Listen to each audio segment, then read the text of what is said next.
Welcome back to Racing with Jesse Rosensky. Worked on the first try.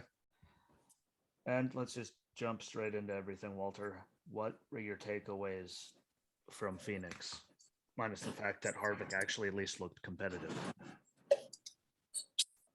Well, my takeaways are Stewart Haas, if they can continue that trend, will be worth something. Takeaways, I'm going to start with there was no trucks, Xfinity Series. The guys I said last week were bones to watch. They came through, made me look good. And Josh Berry, I've been talking about him. You know how I feel about him. Boy, is that modified boy showing it how it goes. Right. Number 3 last week. Give him a shot. Number 3 for sure. That's all you got to do. Look what he's done. And then things.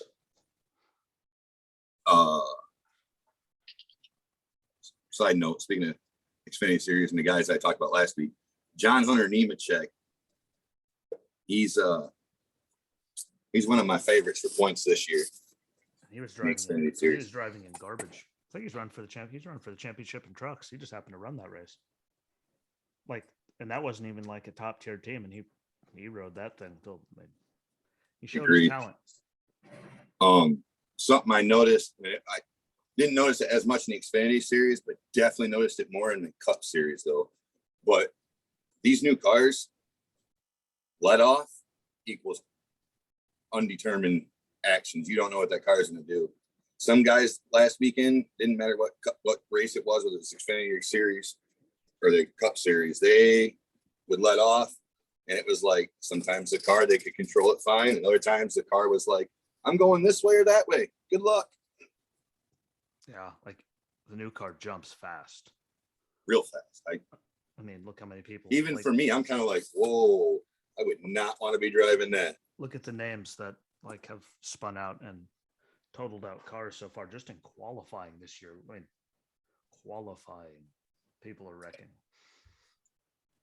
Granted, we haven't seen qualifying in like 1,000 years, but I mean, you're getting that many people wrecking. I think that's going to be a wild card attribute to these new cars this year is let-offs. At least it's a handful, though. All right, moving up from the Xfinity Series. My takeaways from that is obviously Stewart Haas is trying to make a comeback this year, and I hope they continue that trend. And obviously, again, like I said, let-offs were nuts. And I also have to point out, I feel like this needs to be said. He didn't win, but Ross Chastain, good job. Ross Chastain's teammate. We won't talk about it. I'm just going to point my finger. You did it. Damn it, Ty. At least you were on the track. And I was happy, absolutely happy to see Kurt Busch perform as well as he did in the car he was in. What, 5th, 5th, 6th, something like that? He was he was in the top 10. I think he was right behind Harvick. I think he was in the top 5. I think it was 5th. Yeah, say 5th or 6th, somewhere around there. I think it was in the top 5. Yeah. And in case anyone doesn't listen to radios, you should go find his teammates' audio with his giant, useless piece of car. Well, guy, you had a whole year, at least in a Toyota and all that. Kurt's been driving here, there, and everywhere, and all kinds of different makes, and he's already kind of figured it out in the same equipment. So he wasn't even having. Well, like I said, under the equipment. He's the veteran version of Matty D, and I don't care what anyone says. They can get mad at me for that. It's too early to get mad at people. I feel like Matty D is as knowledgeable to a team and as good of an attribute to a team as having Ryan Newman or Kurt Busch, because they not only know how to drive, but they understand the cars, how they work, they can build, they can give input that a lot of drivers are like, it's doing this, not 100% sure what else to say, but this is what it's doing. I don't like that. Doing. Fix it. Like, okie dokie then. Hey. But he doesn't have the I'll kill you instinct. Well, Kurt might have lost that. Yeah, Kurt. Now he'll kill you. He's just not going to blow your head off anymore as often. Look at Kurt a few years ago. No, being suspended. Well, he wouldn't be on the team he's on right now if he was still the same way he was a few years back. Yeah, makes me want to punch you in the face. But saying that, that's probably going to get me suspended too. Sure as shit. I mean, oh man, talk about dark places. But yeah, they look good. Ty sucked. Bubba sucked. Again, there's a lot more people up there in the top 10 again. There was, I would say, Chase. I'll get to that in a second. He deserves that. Kurt Busch, Kevin Harvick, Kyle Busch, and Joey Logano are the only ones that performed last weekend like I thought they should. I expected to see other people in the top 10 that wasn't there. Like I expected Kyle Larson to be up there, and he was not there. Oh, there it is. Harrison Burton looked like garbage, and Matty D finished 14th and then 12th last year in the 2 races at Phoenix. Yeah, good improvement, guys. And yep, curtain that. Briscoe. I mean, Busher was up there. Suarez was up there. Reddick. I promise you, to defend what you're saying, I assure you right now, Wood Brothers Racing is eating their decisions and puking every time they take a bite. Yeah, I mean, they should. And every time they leave the track, I assure you, they're going, man, Matty was better. He was ready for it. Like, you know, I mean, no offense to Harrison. I bet you if they had kept him this year, they would have been a contender in the championship this year. Yeah, they'd be a contender for a top 10. Now they'd be a contender for a top 15. I'm just saying they would be way more result proving than what they're going to be, because it's like, I'll be honest, they're getting rid of Matty D and taking Harrison Burton with a step backwards. And I don't care what anyone says, they can't tell me differently. Oh, that was a horrible mistake. Yeah, well, I mean, if you look at the current situation, the best word I can think of. Tell you, I'm not my brain isn't firing on all cylinders. Like Larson wasn't on Sunday. He wasn't firing on all cylinders. You know, that's another thing. Speaking of Larson and not firing on all cylinders, what's up with their engine situation this year? I think he's the only problem they've had. I think that was it. Well, they've had other problems too. They had valve train issues earlier this year. Well, I mean, everyone's getting all their. I mean, they pretty much all stock everything, part wise at least. I mean, for the most part. Well, who's doing the engines now? Are they not doing their own engines anymore? I think they're still doing those, but I could be wrong. Like almost the whole entire car is like, here you go, see you later, bye. And you know they're going to tweak with it all, but you know, I mean, at least they've won what? They won 2 of them right out there right away. Daytona. I know, but Daytona he's won 2, but he's also had a couple races where he's had engine problems, and I'm like, man, that is not a great sign for your season. Hey, they keep winning races. It don't matter. Everyone. Well, yeah, but it's all about the playoffs. Okay, but winning races, and then the races you're not winning, you're not necessarily going to even finish them. That's not going to help in points. I mean, yeah.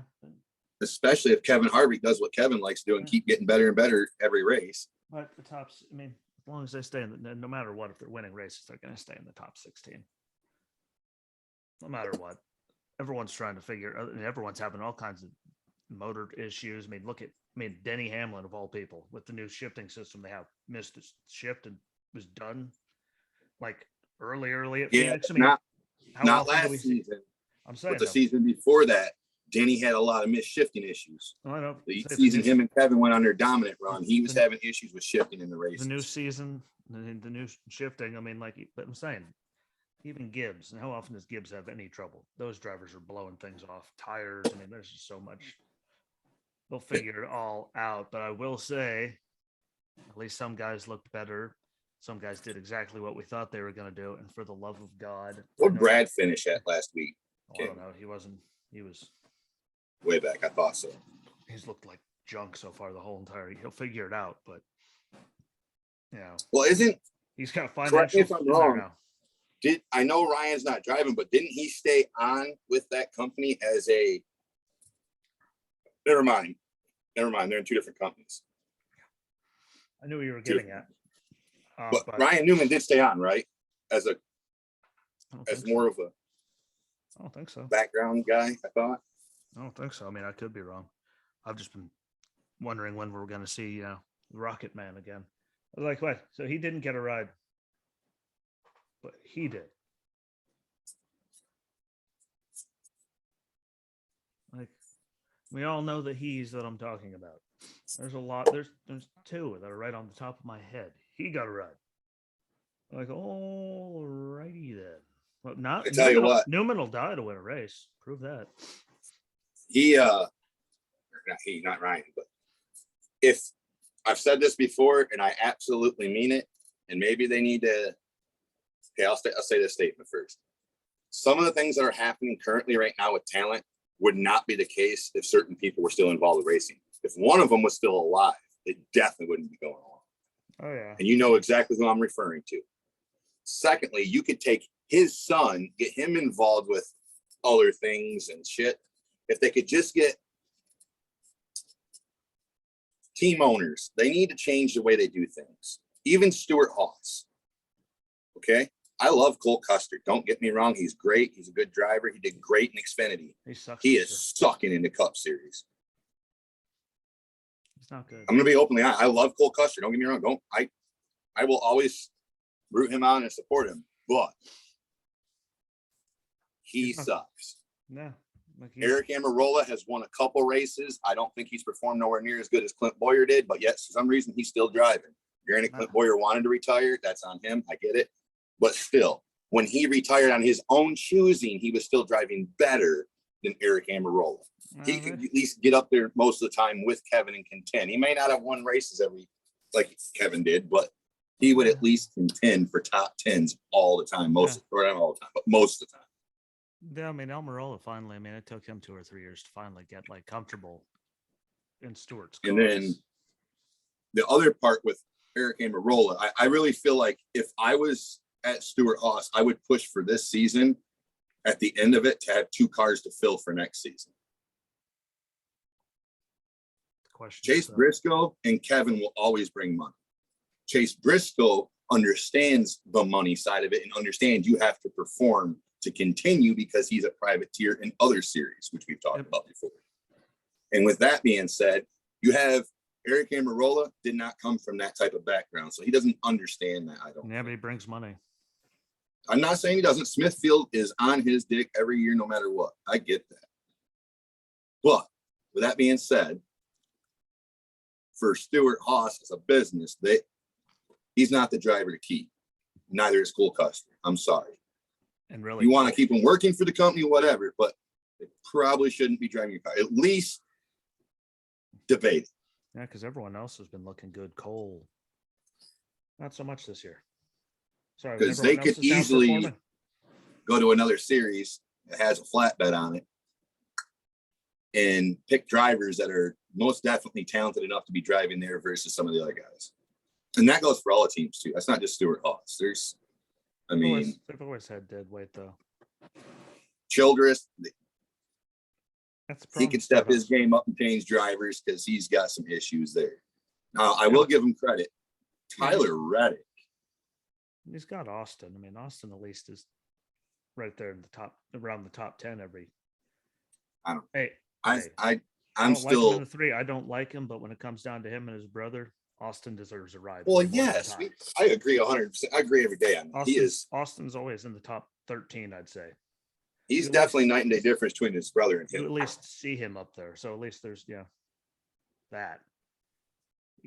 But Stewart Haas, that one's always had, and you got to think about it when they had Tony and Kevin and like they had Newman there and Danica. Danica was the dead weight. Newman, he held his own, got a few races, a few wins here and there. But then, no offense, but then when she was, Boyer and Almirola were the dead weight. No offense to Clint. I loved Clint, but literally, what the hell were the two of them bringing? And then they got numbnuts in there. Cole, he got lucky, once last year, and he sucks this year. Like, Stewart Haas has always just had that one. Like, why are you even here, bro? Like, kick it. I'm still at the point where I feel like there should have been an issue, or not an issue. Isn't Cole's dad working the company? Isn't he up there? See, even though they can only sponsor him by Haas Automation, that's most of the time that's what's sponsoring him. Yeah, but that should only last so long before Kevin's like, Nah, Kevin doesn't care. Kevin's like, what? He could suck. Just make my car good. You know, that guy. Yeah. What? Would he rather see him or his teammates do good?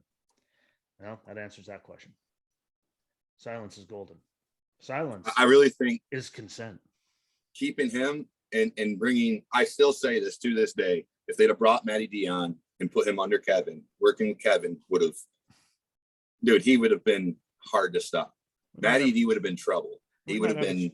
Might have a chance for him, next year, depending on what he keeps doing with that truck team. He's already got more top tens than they had the whole. I do think he has a chance next year to end up at Stewart Haas because Eric Amarola's contract, he was shooting for a 2 or 3 year contract last year and only got 1.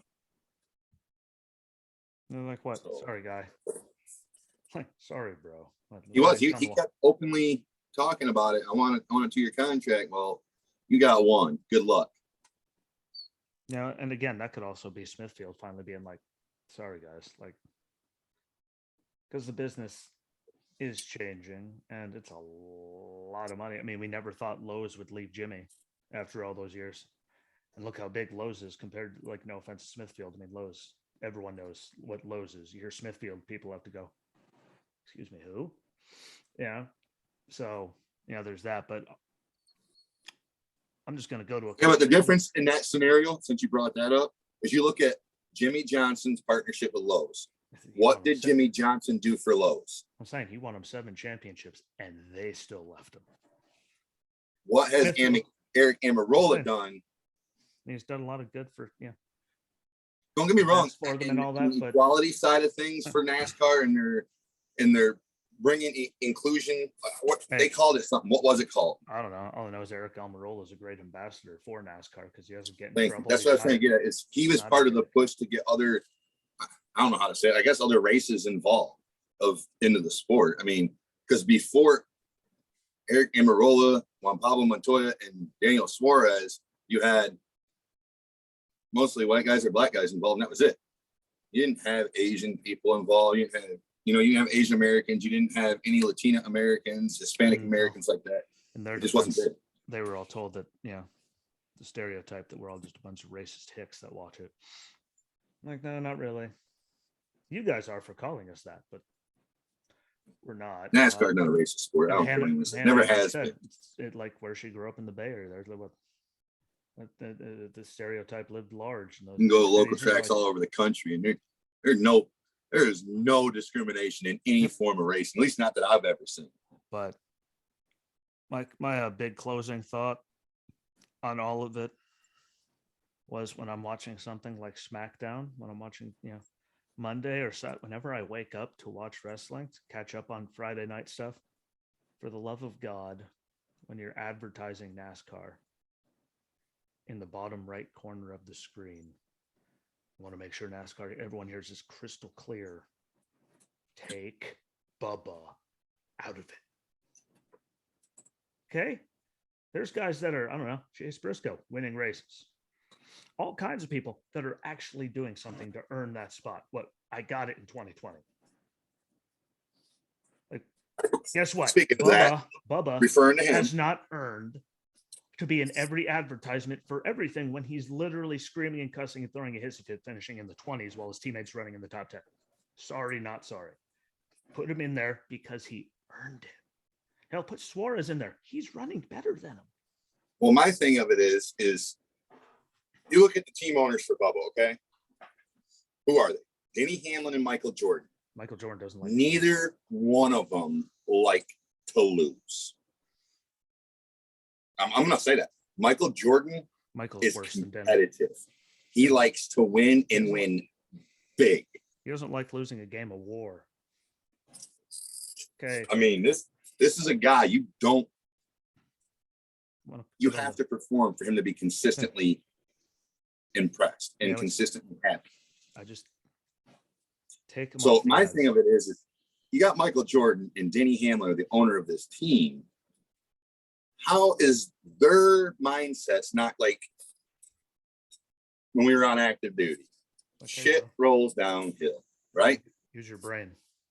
Okay. So you got Michael Jordan and Denny Hamlin who just like to win and not lose. They don't like losing money. You got Bubba Wallace in there driving a car every week, doesn't win, and he likes to wreck cars because he's good at that. What's he doing for you other than costing you money? Yeah, but because he's Bubba. I mean, look at him. He got McDonald's. He's in all those DoorDash commercials. What people are sponsoring him just because of who he is. It's pathetic. Just like I'd like to take him. It's just like Ty Dillon. So I'm not just picking on Bubba because he's the only black guy with Ty Dillon. Like, why does Black Rifle or anyone sponsor? Because of who he is. Because it sure as hell isn't anything he's ever done on the track. Well, and I could prove that point for you. I could build a race car to my specs. Look at his stat line. What does it for me? My spec ski, a mini sprint car. I could build one, put him in it in a car I know could win. And I assure you, I can pick 4 kids who are under the age of 20 that would eat him alive in a race car right here in Jackson, Michigan at the Jackson Speedway. I could watch 3 kids just run him down every single time, outperform. So I'm not just picking on Bubba for Ty Dillon's right in that category. Cole, he's another one. He couldn't race with these guys. Cole's running in that situation too, because what have you done for me ever? He was great in the Xfinity Series. I mean, granted, Stewart Haas had a down tick, but everyone else is running pretty damn good this year. Even though I will say, Almirola, until he had troubles this last week because tire or whatever it was, I mean, he was the most consistent out of them. He was up there in the top 10. I'm always waiting for him to just make me happy. That's what I'm always waiting for when it comes to Eric Almirola. Just one time, he makes me content. He doesn't make me like woo, but you always see him at least in the top. Like he's one of those top 15 guys. And last year he was the most consistent when everyone else was just the drizzling pits. Yes, I'll give you that. The whole time Kevin was struggling last year, at least Eric was performing. The last 4 races of the year before, Stewart Haas flipped a switch in the wrong direction and changed. Another thing about Eric Almirola, and I have to point this out, his pit crew. This is another reason why he should also be performing really well. His pit crew, half of them guys, if he does, as soon as he's eliminated from the championship every year, what happens? Half of his crew goes straight to Kevin. Because he's got some of the best crew guys on his pit crew in the series. He should be performing just as well as Kevin. What doesn't he have? He's got everything to help him perform.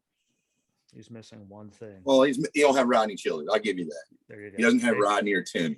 I'll give you that. There you go. At least you knew what I was.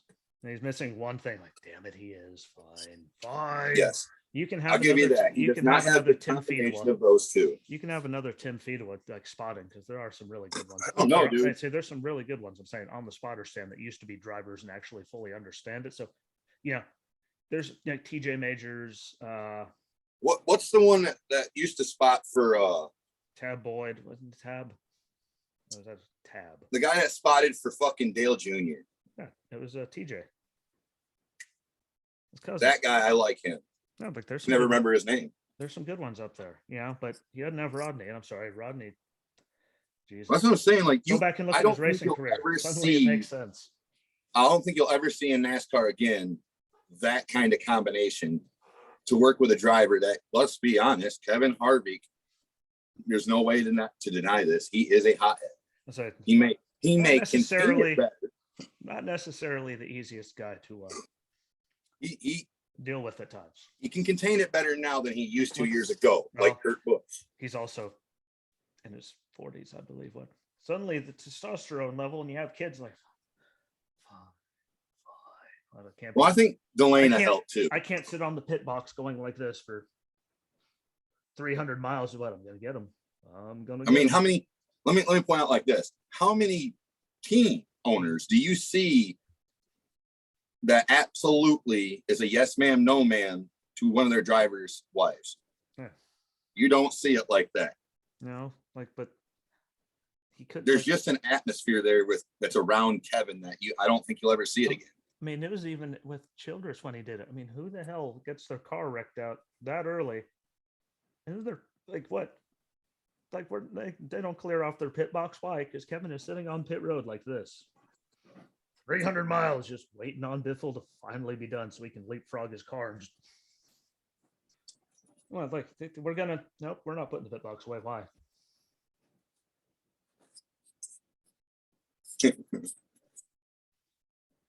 And what? You know what? I wish I could hear the radio then. What? Yeah, guy, what? He's sitting on his pit box. What? Oh, Go, yeah, go I wish I straight. could have heard the radio then too. Go straight to the hauler. Why? He's pissed. NASCAR tells you to stop on pit road. What? Drive right by them. Go directly to jail. Park that SOB in the hauler. What? We'll lift you up and everything. What? Get out. He gonna kill you. He was mad. He's gotten older though. Yeah, he's older. He's grown up. Kids. Now he has Keelan to be pissed off, and his daughter to do air quotes and flip everyone off. It's still one of the greatest things I ever saw. Everyone else doing air quotes. There's his daughter. Same thing. Close enough. As I yes, I would like to see that. I don't know if I'll ever see it again in my lifetime, but it would be cool if I did to see a combination like Tim Feedawalt and Rodney Childers. It's just that how many, well, let's put it this way. How many spotters do you know that can go, okay, he can't hear you, calm down. I'll be the middleman. Let's just do it this way. You tell fucking Rodney I said this. Oh shit. Calm down, Kevin. Just hold on a minute. Don't you yell at me, mother. What? What? I'll clear Kevin, you. is it? Like, I'll clear you when you're not clear. Like, you like cutting people off and doing slide jobs? Yeah. How would you like to get cleared when you aren't? What? I know they wouldn't do that. What? You know how much power? What? You might be driving it, but I have all the power here. That man can ruin everything, but finally getting on to this weekend. There's a lot of stuff this weekend. The trucks are back. Yep. Truck. The Freight 208. Some interesting names. FR8 too. It's not even like Freight. It's Freight. In case you didn't see that one. I looked at the entry list for this week. I don't know if it's going to mean anything because look at what happened last weekend. Or not last weekend, the weekend before. Look at the entry list. No Cup drivers. And all of a sudden, hey, look at there. There's 3 Cup drivers in that race. You know. I'm going to put a safe bet that there's going to be Cup drivers in this one. With what they have done to that racetrack, I'm pretty sure there's going to be Cup drivers running in both trucks in the Xfinity Series just because they went and ruined. Well, depending on who all runs this week for the trucks, if any of these guys that I'm going to list run, these are the guys to watch for a win. And it's going to be Kyle Busch, Todd Bodine, Matt Crafton, John Nemechek, Grant Enfinger. Depending on who all runs out of them 5, because I don't know if Todd and Kyle will. Is it Zane or Chandler? One of the Smiths that drives for Rowdy. That's Chandler. Good. Yeah, say he's good. Well, I couldn't use him for past data and go off that. But at the same time, with a grain of salt, past data might not mean a damn thing. Yeah, and if I don't even know what races Todd's running. I'm just good on you, guy. Marcus Lemonis, the guy, for saying what, as you own Camping World, but I'll get you those last 4 races. Why? You're hitting this many career races. I don't care. Like, okay. Like, good on you for finishing it off properly. But I'm John Hunter always. Grant Enfinger is going to be, Crafton. Crafton will, be good. Sauter might do something. Johnny might do something. But again, I'd like to. I like Johnny Sauter. He's one of my favorites. They've ruined Atlanta. So all of our past data means.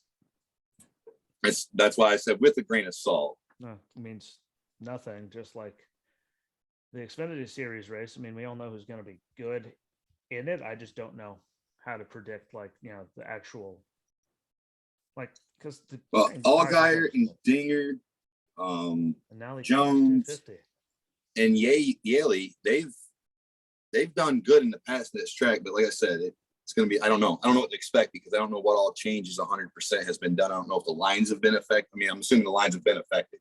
Otherwise, Kevin wouldn't have been so vocal last year about it. Oh, they completely changed, even the banking in 3 and 4. But I definitely think my pick for this race for Xfinity though is definitely going to be JJ Yaley. I'm going with the junior guy. Josh Berry, Sam Mayer, Junior Motorsports too. And Allgaier. I think there's just too much power there. I think Junior Motorsports though this weekend will walk away with the most points. No, they just have too much talent, too much young talent. That you just said, here, what? Ready, go. And couldn't make a point prediction or a race prediction in trucks just because too many unknown variables this week. There's too much, just like in the Xfinity Series, we could turn around and be like, well, Kyle isn't going to run the Xfinity Series. I will give him credit after he said once he got his 100th win there, he was going to be done. And well, he went in, he won everything he ran last year, and he was done. So mass credit to you, but yeah, there's got to be guys in there. I don't know who's all. I didn't look. I just kind of wait to see what happens on the Xfinity Series for who's getting. It's easier to turn on Saturday and go, oh, you're in the race. Anything you try to predict though for this weekend is going to be so up in the air because of the changes. They did a lot of changes. Please don't look it up. Don't look it up now. You'll be pissed. I think it'll be a good weekend for Junior Motorsports. Monster Energy Supercross is in Indianapolis, and I will say, I don't even know if you got to see it, but some of the hardest hits. That hit, those two are both injured. I don't think they're racing this weekend. They're still both. And don't forget Jason Anderson. They're getting better, but I don't think either one of them are going to be racing. Don't forget Jason Anderson, and he went down all on his own simultaneously on the other side. And then he got up and just slowly veered off the track as he tried to drive off, but he said he's all clear. Well, it looked like his arm was pretty messed up. Concussed, and I don't know, from the pictures and the articles I was reading, he looked pretty rough. He slowly veered. Now, the other two that wrecked into each other, dude drove off with one arm. The other guy's literally was missing half his jersey because he just. He didn't move. That was some of the hardest wipeouts I've seen in a very long. Well, those guys are gonna struggle. They're like we talked about last week, and look at Bubba Stewart. After he got in that big wreck in 2007 or 8, he pretty much kind of went downhill. No, the wreck that he got in was in 2006. He got into a big wreck, and it took him a couple years before he could even start performing well again. Because his abdomen was so jacked. Yeah, trust me. That's a sport. That's a rough sport that people don't give credit to. That's definitely a man's sport. You take a whooping in it, but yeah, those wrecks last weekend were terrible. So hopefully for better, hopefully less of that in Indianapolis this weekend. And if someone can beat. Indy's usually a pretty good race. It's kind of like not quite as big of an event as Anaheim, just because Anaheim's always the championship, but all I gotta say is Jet Anderson, if someone could try to beat him in the 250s, that'd be great. I do love seeing someone dominate everything, but for the love of God, can somebody just get inside of 3 or 4 seconds of them? I love seeing someone just mauling the field, but for the love of God. But it should be good. I'm excited for it. They just hit the half. Who were you referring to? Oh, Jet Lawrence. He's down in the 250s. Young kid from Australia, I believe. Jet with 2 T's. Don't forget the second one, but he's been killing it. But better racing, and I do like the track layout there. I still like everything that Ricky Carmichael designs better, but Well, that's because you guys, if you wait, I want to say this. When guys like Ricky Carmichael, Bubba Stewart, Chad Reed, what was the other Jeff? The other Jeff was Jeff Anderson, right? From years ago. Sounds right. And then McGrath. When you got guys like that building tracks. Can't forget Jeremy.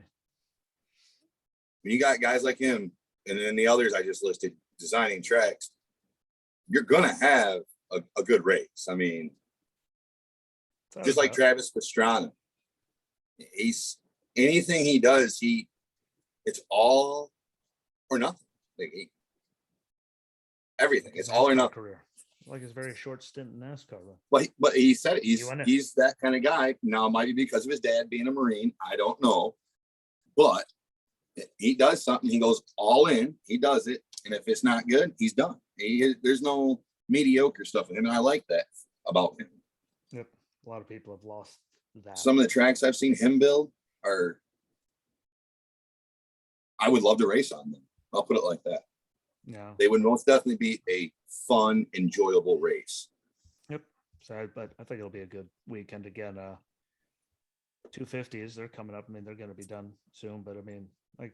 But I have to say, though, when I refer to Travis Pastrana, he's in a level on his own, too. So, he's at but they're about just over halfway done with their season. They had a lot of good racing. I just hope everyone like actually walks away, because those guys beat to death last week. Like, that was the most we're dyings I've seen in a very, very long time. So hopefully for the best there. I know you don't care, but the Bahrain Grand Prix, I'm just excited that they're back. Formula One, see what the new cars do, because they're little rocket ships. Pretty much. I'm just glad they're racing in other countries right now. Yep. I know overseas COVID's kind of making a comeback, so don't call it a comeback. We'll see how that affects. Don't call it a comeback. Been making it for years. And I'm going to leave that there so I don't embarrass the song. IndyCar Series running in Texas. Jimmie's getting his first oval. That's really the big highlight there, the first oval of the season. But that's all I'm going to be looking for, is just to see what Jimmie And since does. you brought him up, I have to say it because of my Allegiant affiliation, that I hope Jimmie Johnson proves good. I hope he wins. Yep. Just for the sake of, we're sponsoring him, and I hope he does well for us. Yep. No, I think it'll be, I mean, he knows the track and all that, but again, he's driving a completely different like world of aerodynamics and speed and grip. Yeah, but it's Jimmie Johnson. I feel like just don't get hurt. Yeah. Just feel like he should be able to do well. I mean, I think he's going to like blow us all away. No, but again, he's slowly getting better on road courses, and that was that's all he did. Isn't Andretti still racing? Marco? I think so. I believe so. Yeah, but you know who's going to be good? I mean, Scott Speed, willpower. That Marco usually at least does mediocre or better. I could see the kid's face, but I can't even think. But God, it's going to come back to me at some point. I'm talking about NASCAR. I'm partial to Marco. Yeah, when it comes to Indies, but first oval, again, no offense to anyone. The next oval race, I'll be less. Let's see what Jimmie can do. But I mean, at a place where Victory Lane, I'm pretty sure, is actually named after him. It's good to know that. I mean, he at least can feel probably more comfortable there than any other oval that they run. And again, more speed. I do think once Jimmie gets to where he's like comfortable, good with the car. Yeah. I think he still is really in kind of learning phases still to a degree. Running all those road courses and street courses and not getting to touch an oval last year. I mean, it's going to be a learning experience this weekend. But I think as long as he spends his first quarter of the race just running decent lines, get the hang of it, once he gets that point, if he doesn't have any problems in that stretch, I think he could be most definitely a contender for the end. Yeah, I think he'll be. I don't know about contending for the win, but I think he could run better than everyone. No, just contend for the end. Oh, no. Yeah, but he's going to get, I think he's going to, again, just see if he can get through it all without, getting stupid and getting too squirrely and over, like, causing some kind of chaos. I think he can actually be there just because, again, he won enough times there that Victory Lane's named after him. I'm pretty sure. Exactly. At least he's, got a track and he's somewhere where he's very comfortable. So that'll be good, but that's what I'm looking for. No offense to IndyCar fans out there, the IndyCar series. I love all of you, but, love you, Helio Castro Neves, like all of them. Like Herta, like all you guys. He's another good one, too. I love y'all. Castro. Graham Rahal's running in there. Yeah, like that. There's a lot of you guys. I want to see Jimmie get through his first oval in one piece. Which then leads me, because it's a big day Sunday, like the Bahrain GP is on way too early. IndyCar's on at 12:30, and the Cup Series comes on at 3, I do believe. Which, Folds of Honor, QuikTrip 500, another one that Jimmie, knew a lot about. But it's not. it's not the same anymore. They ruined it. They I hope to see. they reconfigured the banking like I hope the name on Kevin's car this year is another Marine again. That's what I'm hoping for. He's been consistent. Almost every year has been a Marine on his car. I just hope that the racing doesn't suck because, as you said, you haven't looked into any of it. I don't. What they did to the banking in 3 and 4, like they completely how many drivers were literally screaming like for years now? Every year you talked about repaving it, and like, don't do it. So now you not only repaved it, but you've reconfigured it. So now the banking's all like. Well, Kevin didn't want anything done. I know. Kevin was against everything. Well, there was a couple other drivers that were right behind him, like, no, don't all the do. Old the old guys that wanted to just leave it how it is. It was one of the best races of the year. There's people sideways, this ways, that ways, all over the track. What people just like it gave you. Well, I do recall great us racing. having a conversation about a year and a half ago about some of the changes NASCAR has been doing. I get trying to increase your viewer numbers, whatever you're trying to do. I get that. To leave tracks alone. But you start changing certain things, you're changing the sport.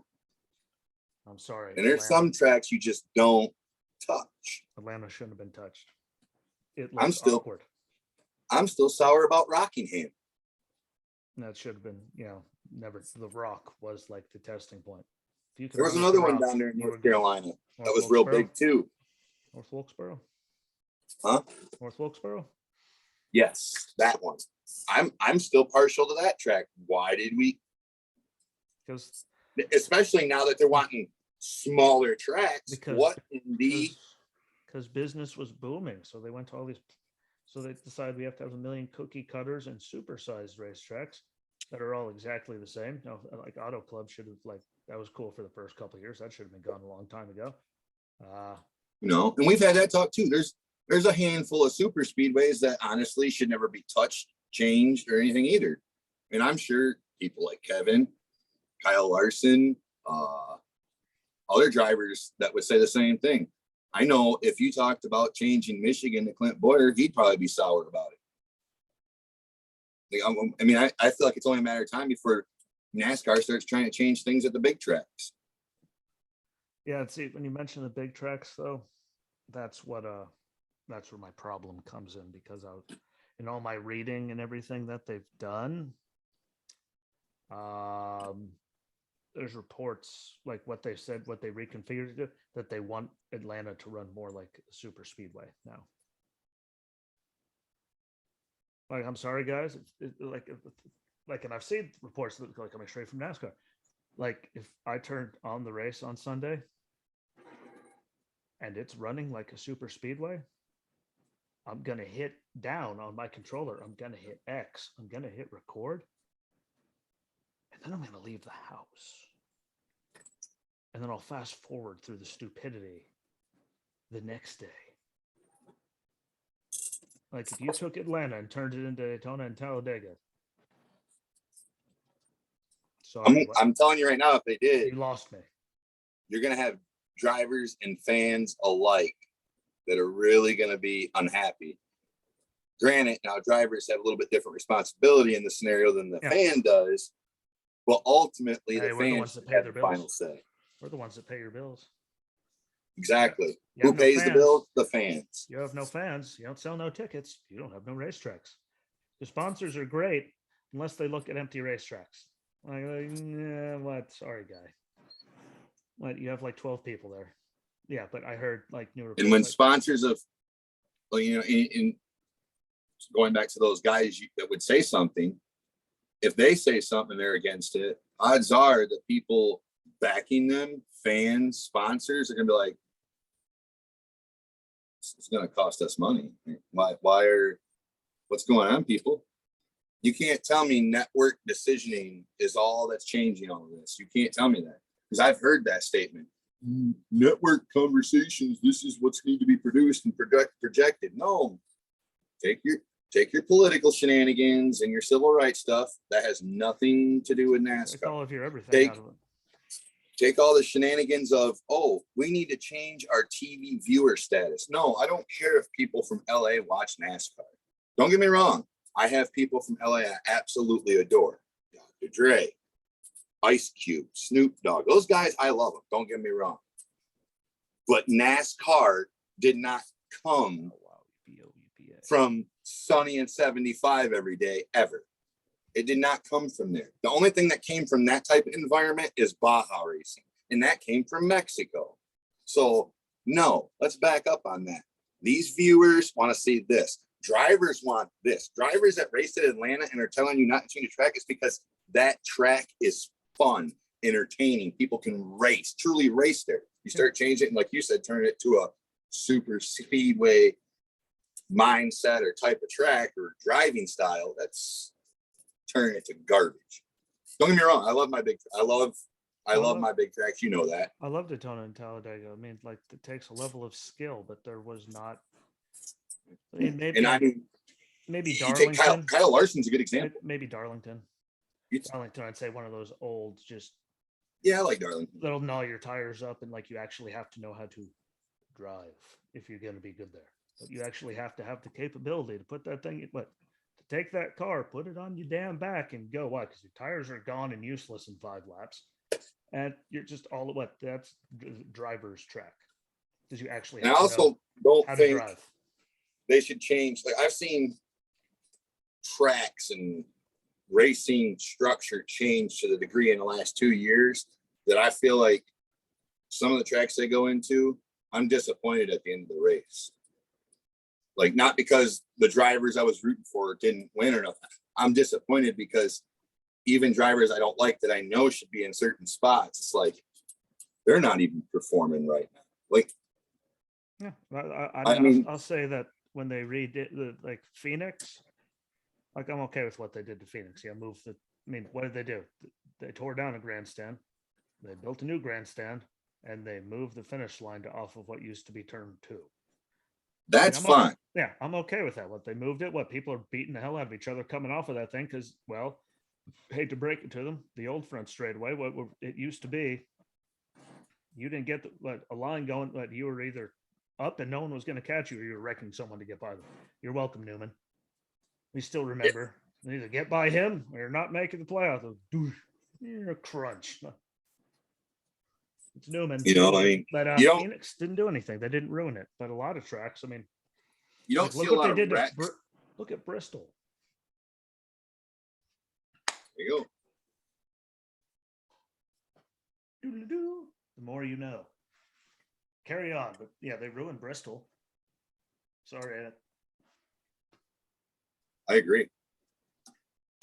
I do think tracks, though, like the bigger tracks, there's very few people that can run certain lines like Kyle Larson runs. There's very few people that can perform at certain bigger tracks like Kyle Larson, Denny. I've seen him perform in certain ways that I like at bigger tracks. You get some of the older guys, you go to tracks like Atlanta, they've got it figured out. I mean, they Atlanta,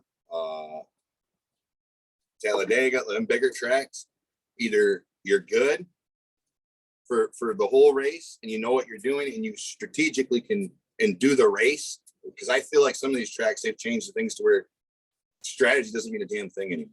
It absolutely, you could be the best crew chief, the best driver, have the best strategies, have the spotter perfect spot on every call he makes. But because they've taken strategy and strategic driving and planning for races out, it doesn't make it the same. I don't think it makes it better. I think it makes it worse. I like that fact when I have to see a crew chief think and work just as hard. The pit crew have to work just as hard, and all of them have to be depended on, not just a driver, because then you have true races. When you come down for that last pit stop and you got 8 or 10 drivers that they know their crew, and their crew chief has to be spot on, that's when you see true racing happen. That's when you see guys come in there, and I mean, they're as fast as they can in a pit stop. They're pushing the shit out, and they do it spot on. You get 5 or 6 drivers that come out of that pit lane, and it's like, you got a race. Yep. These races, they've changed it to the point where that's gone in half the racetracks. I feel like. I mean, I may be wrong, but I feel like that's gone. And when they redo all they repave, every time they repave, they go and change the bankings, or do it. like to the point where now, in order for there to be 2 actual lanes of racing, they have to put, the good old sticky stuff on there, as our friend Boyer would call it. Like they have to put traction compound in a groove just to make it so there's actually more than one line to race on. That's another thing. Compound. Like You got all put these that on younger the track. drivers. You got younger guys that don't understand the compound. I really believe that. And I feel like across the board, teams need to be like, look, you need to take your better teams, like crew chiefs like Rodney Childers, Gustafus, I can't even pronounce it. Alan G. That's what we'll call him. You got guys like Alan G. Like, when you get guys like that, I'm sorry. They just, that's where it's at. Just like a grumpy old man. Those guys should be the ones telling them, look, when you go into these corners, when you're doing this, you're doing that, this is how the sticky shit works. Like, I don't think that conversations happen. I mean, you got to give it a few laps, but once it heats up, it's good. It's just, we shouldn't have to even be to the point where we have to add sticky stuff to bottom or top lanes just to make it so you can actually, and that there. Was it 2 seasons ago? The comment was made. I think it might have been Tony Stewart. Yeah, because 2 seasons ago he started the SRX series, right? 2020. That was the first year of it. He said something that truly sticks out, and it could be brought up in just about any conversation when it comes to tracks and track management. You don't change tracks. If you had to replace like surface, I get that. If something messes up, I understand have to repair surfacing. I get that. But you don't just change the surface. That's the whole point of racing, is to race the track at hand, not race something that's been reconfigured so it's like new so you guys can drive perfect. No. You go to Springport Speedway, better yet. No, let's go to Muir. All right. Can't remember the name of it now because it's changed the names, but in Muir, there's a little track, little concrete track. They've never changed the concrete other than spots they've had to repair because we live in Michigan and we have a lot of sand in our soil. And winter doesn't help. Yeah. And we have horrible combination of So compound. That's why tracks like Michigan and in little tracks in Michigan have to change their surface or repair their surfaces, but they don't change them.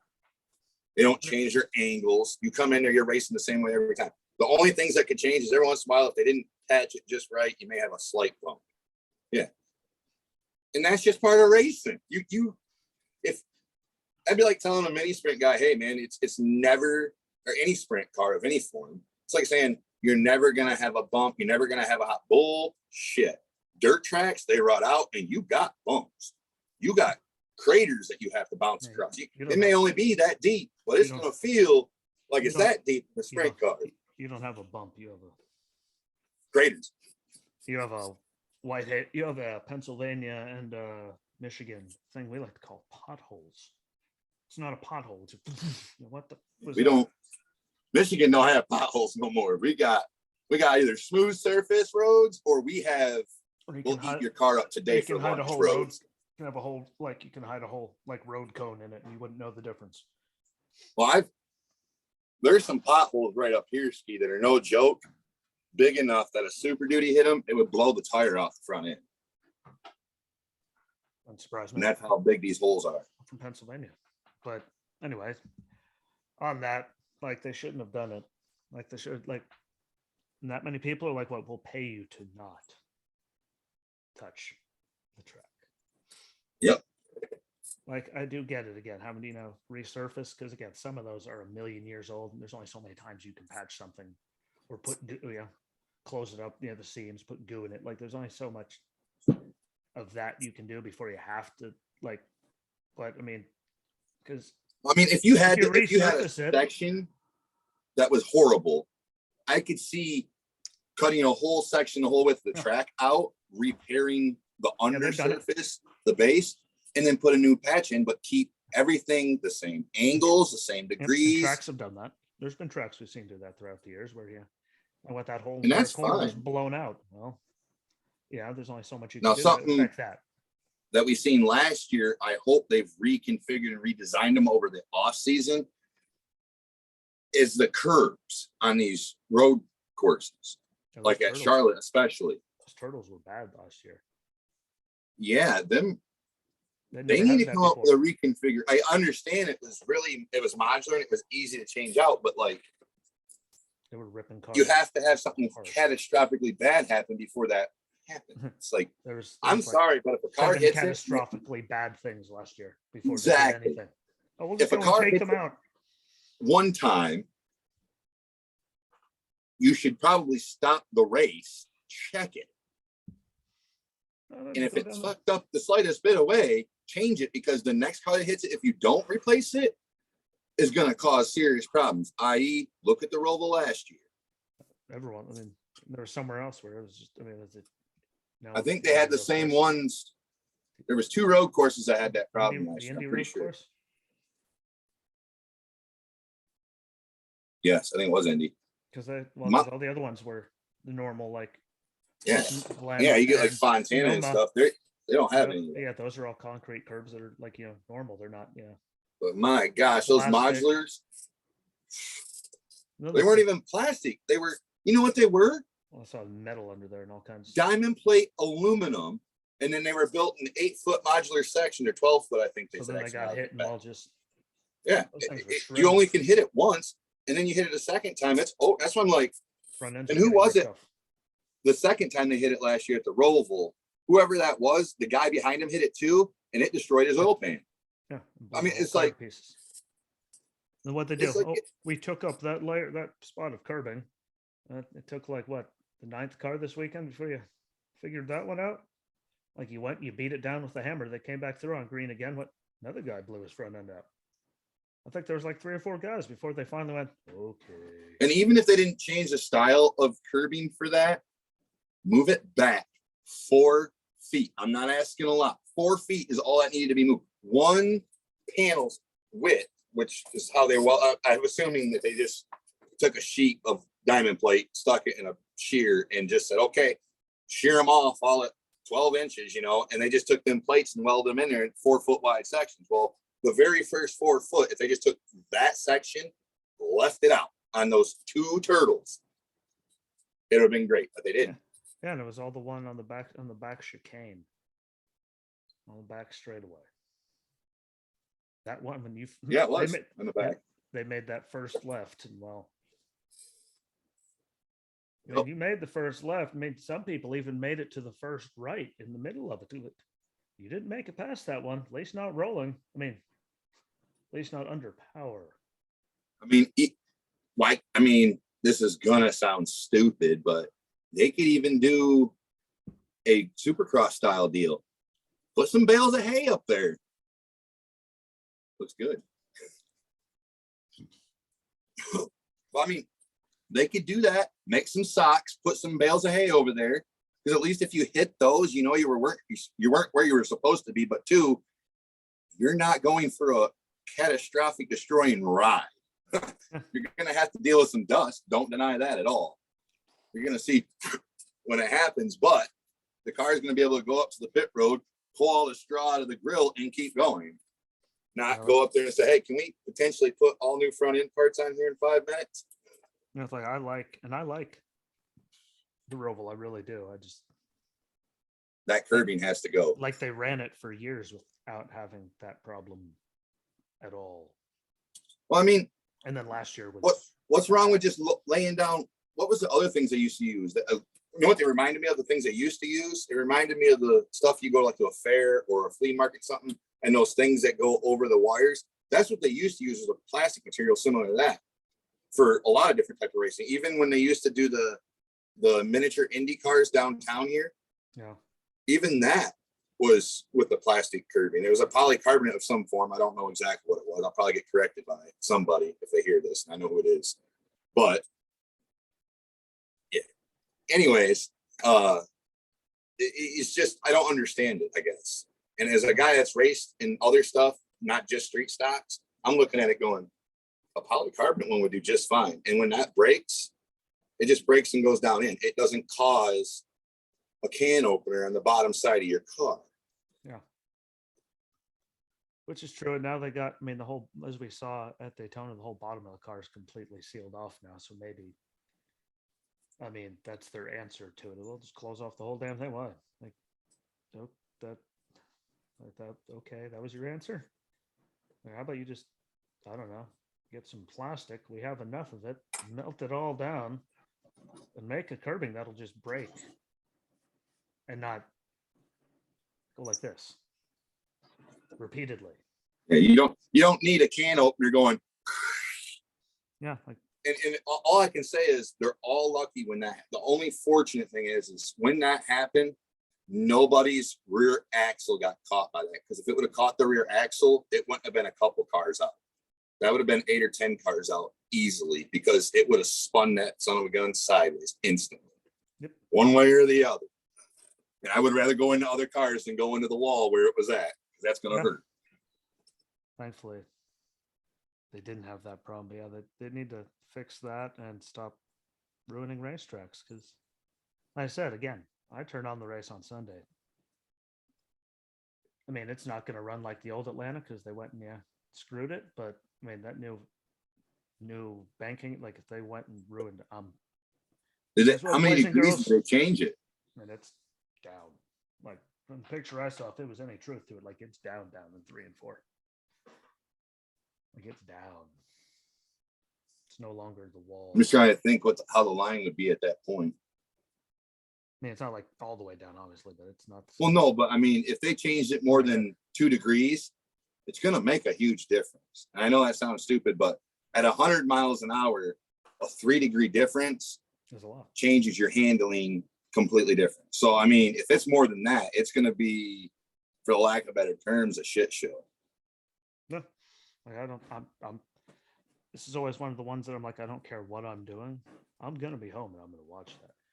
Granted, we have DVRs now, but if we get into that situation where I'm going, yep, I'm just going to go. That's why I always record them. That way, if I get mad, I can just go click and walk away. Oh, well, by God, I'll pay attention like a little bit, but But speaking of Atlanta, probably the best race of the year, man.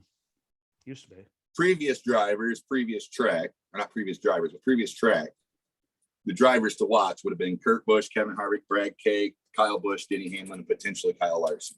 How do you not? I mean, Larson would have had it last year, I think, what, a tire or something, or I don't know. And I'm going to go. Kevin owned the track for about 5 to 10 years there. Like, where's it? Trying to figure out the Harvick line. Like, why? Because he's literally the king at that track. He's on the line. He's not moving off the line. You're not getting him to get off the. Well, you're going to get out of his way. That is his line. Move. Everyone else sliding all over the place. Suction cup to the apron right there. But that is one track where numerous times I've seen drivers have Kevin come up on their rear, and no matter where they're at in the track, they go either up or down. They get the hell out of the way. I used to, and I think Larson will be good because I mean, again, on the old track, just because of the way the track drove, and slipping. You'll know. First time to the turns, you're gonna see all these rookies go in there and go. I think Chase will be Briscoe. I think obviously, Chase Elliott, he's gonna be good there too. Briscoe will be good just because he's been running good all year. Eric Jones, I think he'll be good because again, depending on the line with this new car, Eric Jones has just been there except for that race where he had trouble. I mean, except for when he has trouble, he's at least been competitive in every race, just like Reddick. Well, I've always said about him, if he could just get in a good car one time. And again, it was like well, he was in, and everyone that he was in Gibbs equipment. But he was in Gibbs way too early. That was when I say, what, you're hired. Well, we've had that talk. Yeah, so we're DRD development. But he was one of those that got like, hey, what, ready, go. Even if you're not ready, it's just bye, see you later, get in here. But and they have enough drivers in that program. They could go, wait a minute, you just stay put. We'll put you up. Tyler Reddick, he's one of those slipping. He can muscle a car. What's his name? But I will say, depending on the lines, so there's a lot dependent on that. I mean, this could be if Kurt or Kevin can pick up, Kurt Busch or Kevin Harvick can pick the line up within the first 30 laps. If they can make a line, I'm going with one of them too. For the win. Oh, well, Kurt. So I know Kurt will be up there. I mean, that's the thing though so far this year. I mean, completely new stuff, not really any testing. 20 minutes of practice. Like Kurt starts off like, where the hell is he? And then by the end of the race, it's like, oh, There he is. Well, because he's, again, new car, new model of car, completely new team. Yeah, but he figures it out by the end of it. He'll be good. Like that about. And if the lines ain't completely wonky, like completely 110% wonky, I still think that Stewart Haas has a chance of walking away with the most points out of this race. Yeah. Assuming the lines aren't so different that the cars are not going to be able to be even close to set anything near normal. That really comes down to how good Bowman and whoever gets the most points out of it. I mean, Bowman still wins races and always there, but Bowman, Byron, and Custer. Like, those are three guys. That's how we're going to figure out who's going to get the most points. Those three guys, like how they run. And no offense to Cole, the other two are kind of. Well, I think, truthfully, if the track is real wonky, and that pulls Kevin and Kurt and Kyle Busch and Brad Kay and Denny Hamlin more equal to everybody else, I think you'll see if that's the case, I think you'll see Kyle Larson and Chase Elliott perform better. Well, I mean, Kyle, no matter what, give him 50 laps. They'll figure it out. Yeah. That's because I think he's at the point where he's gotten good enough because of other racing that even when the car is not right, he's able to use his car around that. If that makes sense. I'm trying to think of how to word it. He finally does what he should have done the whole damn time. Figure out what that thing does and where it how it runs the best, and just go. Nah, because I know there's been 2 races last year. I seen him win with a car that should not have won. And that's why I say I think he's gotten to where he can go, okay, well, this car is doing this if I do this, so I'm going to change this up here. And then I'm just going to roll with it and know that I can't let anybody get next to me in this area and be good. But that's one of those things where, just like Kevin at certain tracks, if they get in the front, good luck. Because I saw a race in person that Kyle Larson finished second when he should have won. Thank you, Aero Package. Larson in the lead. That's another complaint. Larson in the lead. Larson drives away. Anyone else in the lead, you can only get inside for about this much, and then you stopped. Because the car in front of you just blew all the air. Like, you just couldn't do it. At least we haven't seen a lot of that this year. The Aero Package has literally made every person passing somebody look like somebody trying to pass Ryan Newman. It literally looks like the car is the whole width of the track. It's like, this is wrong. Hey, the world needs more Newmans. And it bothers me because, it used to be when you would race, you could suck air off the car and use that to your advantage. Yeah, you side draft now. You can't even door draft like you used to no more. You side draft.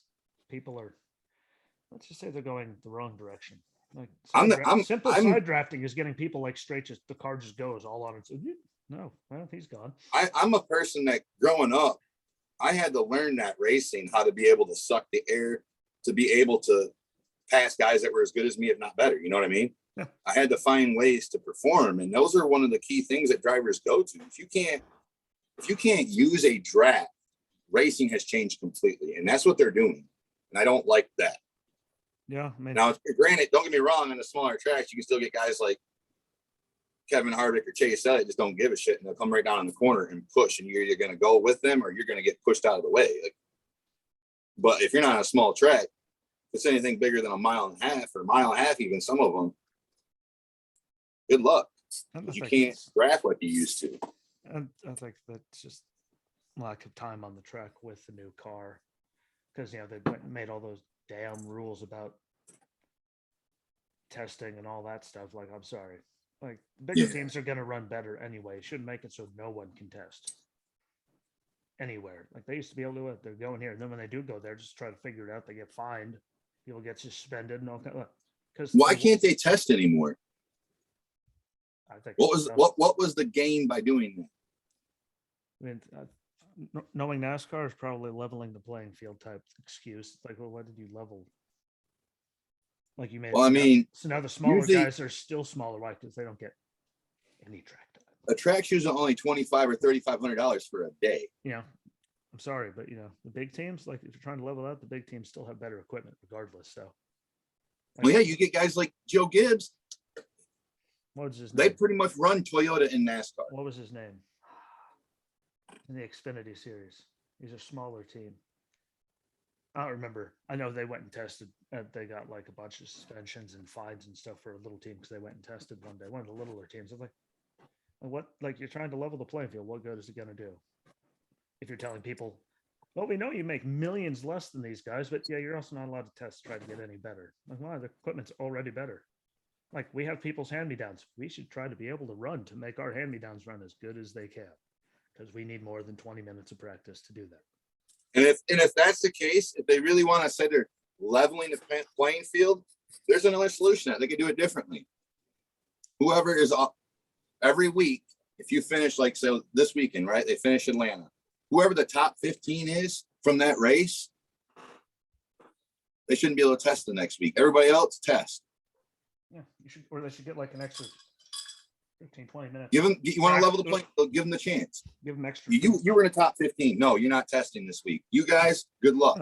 Top 15, like, just give them 20 minutes of practice and then give everyone else like an hour so they can, get extra time. Truthfully, if they really wanted to level the playing field, they give the guys that ain't in the top 15 unlimited test time. They take the top 15, go, you get 4 hot laps. Like, because most of the time, I mean, now I like the way they do it now in a way, just because a lot of those guys, I mean, it's better than no practice. But I mean, you get all the names you keep mentioning, the Hamlins, the Harvicks, the Bushes, like they don't Elliott's, Kyle, 20 minutes for them? What? They can go out there for 2 or 3 laps, get back on pit road, make the adjustments they can do right there, and try it again. And they could be, most of those guys, like a lot of the time, were done in 10, 15 laps anyway. Now, this is what I got. Unless they were going out there to try to do long runs just to see tire wear. I mean, you could literally tell those guys, get your hot laps and that's it. But the other guys, let them get their freaking 2 hours of testing. They can be done in 20 minutes. Like most of those guys are already done in 20 minutes. Kyle Larson can be done in 5 laps, and so can Kevin and Kurt. I mean, they don't need any longer than that. Kyle Busch, they don't need longer than 20 minutes. Yeah, like they don't even need that, really. I think even if it's not like 2 hours, but they should get the lower guys, they should get more than 20 minutes, because like those cars. Yeah, I'm sorry, but like the guys that's always race, like Michael McDowell, Matty D, if they'd have got more time in their cars for testing, you got to test and tune. You can't, especially in these new cars. Everybody, the first 10 races should have got 2 hours to test and tune. They're new cars even. What? I'm sorry, but if I built a race car in the off season and it was completely new, you can bet your ass I'm going to spend my first week before the season renting a track somewhere, and I'm going to run it crazy. Who was it? God, that guy in the Xfinity Series, I could see him. God, it's one of the older guys. Is he active? He owns the racing team. It's one of those. I'll think of it. You know what number he drives? Don't remember, but I know it was either this year or last year. Like he actually got like all kinds of trouble for testing. Like, well, I'm sorry, he finishes in like the 20s, and he's running this all by himself. I'm pretty sure he should probably get some track time. Like, because all you're doing by like getting rid of that is making the teams that are already at an advantage at a bigger advantage. I'll give you an example in the Cup Series of what you're describing right now. BJ McLeod. Granted, he has. Oh, that was him. Okay. Well, granted, so he's got. I think he has 2 cars running in the Xfinity Series and 1 in the Cup Series. Yeah, BJ McLeod. That was the team. Granted, I'll give him. He has one advantage over all the other lower teams. He is partnered up in an enterprise partnership with Stewart Haas Racing that does not financially murder them like it does when you go with Joe Gibbs. Okay. So I'll give him that. He has equipment that now, if he could have the track time, he could dial his pretty decent equipment into something performable. It was BJ McLeod last year or this year, like tested at some point and gotten all kinds of, like, just let him go. I think we're going to talk about Joe Gibbs. Furniture Row is gone. The 95 car that, they were technically what aligned with what they're gone. Well, I told you, Toyota, they've got now. I don't know whose part this is on. I have to say that openly. I do not know whose. I don't know the Toyota structure enough to know it, but I feel like Joe Gibbs is the guy that makes the final decision for anything to do with Toyota and NASCAR. He's the only one anymore. Everyone else is shut shop, except for 2311. But guess what? They're running Gibbs equipment. So, like. That's even more of a reason why Bubba shouldn't be racing, because the equipment he's running is good, great equipment. And guess what? Kurt's proving it, just like I said he would. But yeah, like that's the big. But it was BJ McLeod got in trouble for that. Like, just let him give him track time. Like, what is the harm if they're paying for the tires, the gas, the track? What if they're paying for everything?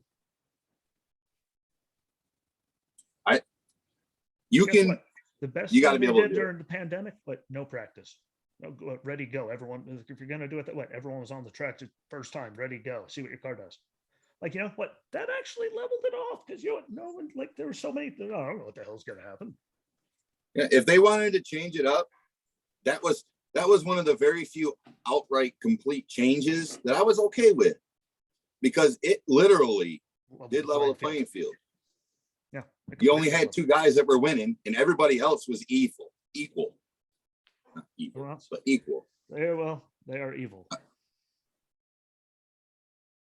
I'm just saying they have to do something different.